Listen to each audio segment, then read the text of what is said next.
సుమన్ టీవీలో మీ personal and business promotions కోసం కింది నెంబర్కి కాంటాక్ట్ చేయండి. పరీక్షలు వచ్చాయంటే ప్రతి విద్యార్థిలో ఆందోళన మొదలవుతుంది. సంవత్సరం మొత్తం చదివితే ఆ ఒక్క రోజులో తమ భవిష్యత్తు తేలిపోతుందని అనుకుంటారు. అయితే పరీక్షల్లో పాస్ అవుతామో లేక ఫెయిల్ అవుతామో అనే భయం కూడా మొదలవుతుంది. పరీక్షలు వస్తే పుస్తకాలతో పోటీ పడతారు. ఉదయాన్నే లేచి పుస్తకాలతో కుస్తీ కూడా పడతారు. కొంతమంది పాస్ అయ్యేందుకు వింత వింత సమాధానాలు రాస్తే, మరికొంతమంది అయితే సినిమా స్టోరీలు, కవిత్వాలు రాస్తూ ఉంటారు. కొంతమంది అయితే పరీక్షల్లో తమ టాలెంట్ ను బయట పెడితే, మరికొంతమంది మాత్రం ఇంట్లో ఉన్న సమస్యలు రాసి పాస్ చేయండి మహాప్రభో అని టీచర్లను బ్రతిమలాడుతూ ఉంటారు.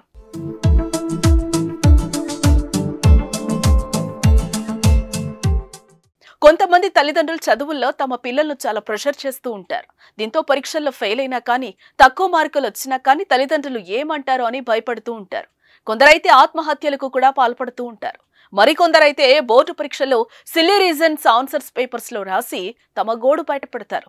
ఏదో విధంగా తమను పాస్ చేయరని బతిమాలుతూ ఆన్సర్ షీట్ నింపుతారు. ఇలాంటి ఓ వింత ఘటనే బీహార్లో చోటు చేసుకుంది. ఇటీవల బీహార్లో జరిగిన మెట్రికులేషన్ పరీక్షల్లో ఇలాంటి ఓ ఆన్సర్ షీట్ చర్చనీయాంశమైంది.